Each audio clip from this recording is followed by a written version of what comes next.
So this is Dr. Sunaita Agarwal, and I thought I was supposed to take a class on headgears, and as I was going through the chapter I felt that a PPT won't do justice. You won't be able to understand much about the concepts. So there are some different concepts that you need to understand, and it's best explained if we do it in person or if we use the conventional way, that is the blackboard. So I'm trying this. If you understand, it's good. If you don't, if you have any doubts, then I'll be happy to clear it out. Alright, so now we are going to talk about orthopedic appliances. Before this, we have already taken the myofunctional appliances and the expansion that has been done. So as the name suggests, orthopedic appliances are those appliances that bring about skeletal changes where you need some change in the position, size of the jaws, whether it's maxilla or mandible. There are two types of forces that are involved. We knew that there are about orthodontic forces. Those forces were orthodontic forces and orthopedic forces. Right? Now orthodontic forces are usually lesser in magnitude and they cause lesser damage because they are lesser in magnitude, lesser trauma, and the most important thing is that they produce dental effects. Right? So they bring about tooth movement per se. And if you go for orthopedic forces, they are larger in magnitude. They produce produce trauma, and trauma leads to hyalinization. Hyalinization happens when you apply excessive force and then necrosis happens. The blood vessels get compressed and then you have a clear glass-like appearance on there. There no movement happens. So that is hyalinization. So tooth movement is stopped. There is a lag phase. And then what happens is more of skeletal effects because of the high force. The bone starts moving. So today we are going to talk about orthopedic appliances. Now generally when we talk about orthopedic appliances, people think that it's all about headgears and face mask or something, but orthopedic appliances can be in any direction, right? So there are three planes of force, three planes of space. One is transverse, and then you have sagittal, and then you have vertical. So any malocclusions in the transverse, skeletal malocclusions in the transverse, when we use appliances, orthopedic appliances to resolve issues in the transverse plane, then it is called as orthopedics in the transverse space. Such as when you have any cross bites. Now cross bites could be dental and skeletal, so we are talking about skeletal crossbite. It could be unilateral or it could be bilateral. So this is usually seen in narrow maxilla or mandible. Usually maxilla in class 3 is narrow. So there what do we use? The orthopedic appliances, that is the rapid maxillary expansion appliances. That's like a Haas type or Hyrax type, right? So this we have done previously in the previous class. Sagittal means in the anterior-posterior direction. So which malocclusions are there in the anterior-posterior direction? Class 2 and class 3. So we'll be concentrating on this aspect, but there is a third aspect, that is vertical. In vertical we have two malocclusions, that is deep bite and you have the open bite. So appliances that target to correct deep bite or to target to correct open bite can come under orthopedic appliances in the vertical dimension. Usually when you see a malocclusion, it will have one or two components, like it could be transverse or sagittal, or it could be sagittal or vertical, or a combination of all three. So now coming to sagittal, let's take malocclusions in the sagittal direction and we'll start from there. So the first malocclusion that we are going to address is class 2. Right? Class 2 malocclusion, if it is skeletal, it could be due to 3 reasons. You know that it could be either the maxilla is prognathic or forwardly placed. So MX is forwardly placed, right? Or you have the mandible that is backwardly placed, or it is retrognathic or smaller in size. So the mandible is retrognathic, and the third one will be a combination of these two. So now if I have a maxilla that is forwardly placed, that is coming out, then I would like appliances that restrain or redirect the growth of maxilla. So those appliances are called as headgears, right? Because they take support of the head and they are going to restrain the growth of maxilla, restrain or redirect the growth of maxilla. So this is what headgears does. Then if you have mandible retrognathic, then what are the appliances that are used? You have already done, I think, the class has been taken where you use myofunctional appliances. So since our class is based on and if you have a combination, then you take both headgears and myofunctional together. So activator with headgear or any functional appliance with headgear combination can be given in a malocclusion that has both the characteristics. Now since we are talking about headgear, let's concentrate on headgears. Now headgear is a device that takes support of the head, different parts of the head and the neck, and then it tries to restrain the maxilla. Let's see how it does. First we need to know about the parts. Parts of headgear you can see in the PPT. There is a force element. There is a face bow. Now that face bow has 3 parts. The inner bow, it's somewhat U-shaped, right? The inner bow goes into the molar tube, right? And then there is a connection. That is the second part, the junction, where the inner bow and the outer bow are connected, and the outer bow is where the force is applied from the head. So this is the face bow. This part is called as the face bow. Face bow, in that inner bow is around 0.45 inches in diameter. The outer bow will be around 0.052. You can check it if I'm correct or not.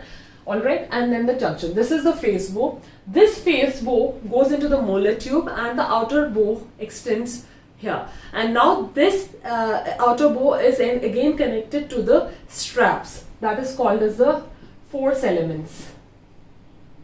Force elements. These force elements are elastics or anything that would connect the bow to the anchorage part. So anchorage in headgears is derived from which areas?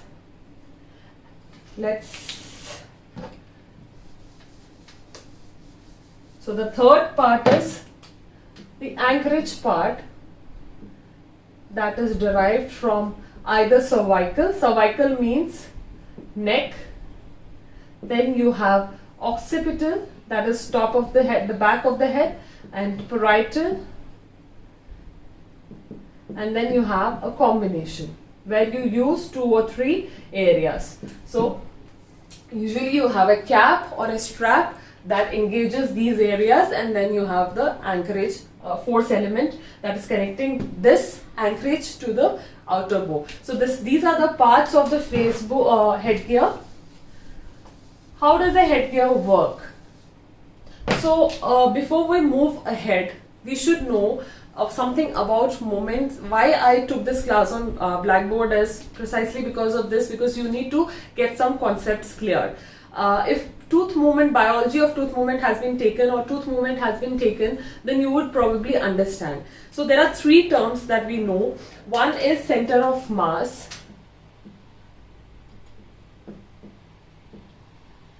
So the center of mass means, I think its center is, so the center of mass means a point at which the whole mass of the object is supposed to be concentrated. Suppose if I have a square, then this point is the center of mass, because at this point if I apply a force, this whole body is gonna translate or move as one unit. So if I have a pen and if I try to apply force through the center of mass, it would be somewhere in the center, so that when I apply a force, it moves and translates. Any force that is applied away from the center of mass tends to tip the body. So then you don't have translation, you have rotation, right? So if you apply a force that is away from the center of mass, then the body tries to rotate. This is called as moment. This is the first concept, that you should understand what is center of mass. Now any object in space is called as center of mass, right? But our tooth is not in a space like format. It is attached, it's under gravity, and it is attached to a lot of other things. Let me get to that. Alright, now so you know what is center of mass, but any object that is in space, that is in a spatial environment, then center of mass is applicable, like we used to do in physics.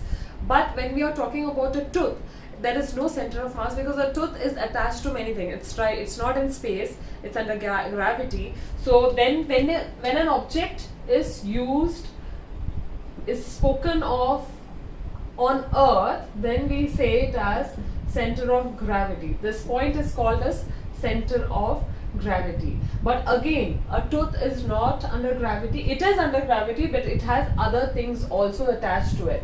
So when you have a tooth, forget my drawing, when you have a tooth that is attached to the bone, to PDL fibers, to many other things, that's embedded, the root is embedded, then this center of mass, this point at which the whole mass of the object is supposed to be concentrated, is then called as center of resistance. Why resistance? Why resistance?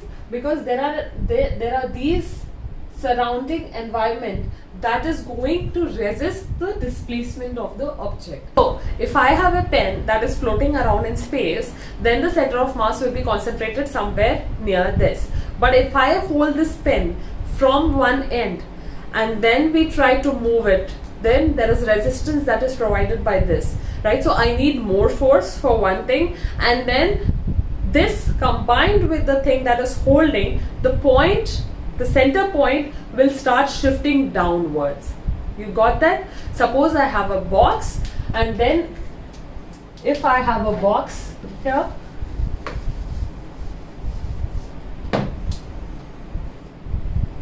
one box, the center of resistance might be at the center. But if I add on one more box, then for this body to behave as a unit, the center of resistance will be somewhere midway here, right? If I add another box to this, it would shift upwards. So the more resistance you apply to a body, the center of resistance also tries to shift apically. So for a tooth, the center of resistance lies somewhere between the apical two-third and the root apex.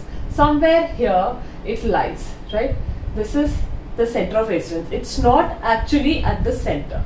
And you have this as the crestal bone and the tibial fibers. Center of resistance for central incisors would be at the apical one-third. If you have a molar, it would be at the furcation area, right? That is, we are talking about a single tooth. So if I have to move an incisor, I know where to apply the force. I have to apply the force at the center of resistance at the apical two-third, apical one-third of the root. And if I have to move a molar, I have to apply it right at the point between the furcation area, just to move the molar bodily. But in orthodontics, we are going to move teeth in segments. We kind of usually move them in groups. So when we move teeth in groups, they are supposed to move in a unit. So then the center of resistance of each tooth in that unit combined together makes the center of resistance of that unit. So when we are talking about the maxillary arch, then the center of resistance lies somewhere Where does it lie? So you have the maxilla. Forgive my drawing, please. So if this is the maxilla, and then if you have the molars here,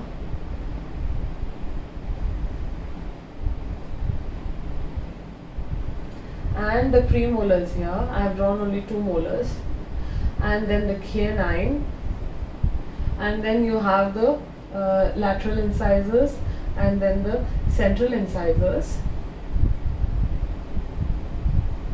This is point A, right? So if you have this whole dentition, if it has to move as one unit, then the center of resistance is somewhere in between the roots of the premolar. That they have found by research and experiment, right? And if you have to move, since we are talking about orthopedics, we are going to move not teeth but jaws, but bone. So if we have to move the whole maxilla as one unit, then the center of mass, what they have researched and found out, many authors have given different explanations for that, but somewhere it is near the zygomatico-maxillary suture or the pterygomaxillary suture. So it lies somewhere above the molar, somewhere here. If you take clinically, if you take the lower border of the orbital and somewhere above the molar, this distance, the half of that will be your center of resistance of what? Of maxilla, right? And this is the center of resistance of maxillary dentition. You need to be clear about this, that there are 2 center of resistance in the maxilla. One is the dental, the dentition that acts as a unit, and the other one is the whole bone, the center of resistance of that bone. So that is somewhere in the pterygomaxillary suture, and the dentition will be in between the premolar roots. So if I have to apply a force to move the maxilla as a whole, where should it go through? It should go through the center of resistance of maxilla. If I have to move the dentition as a whole, then it should pass through the center of resistance of the dentition.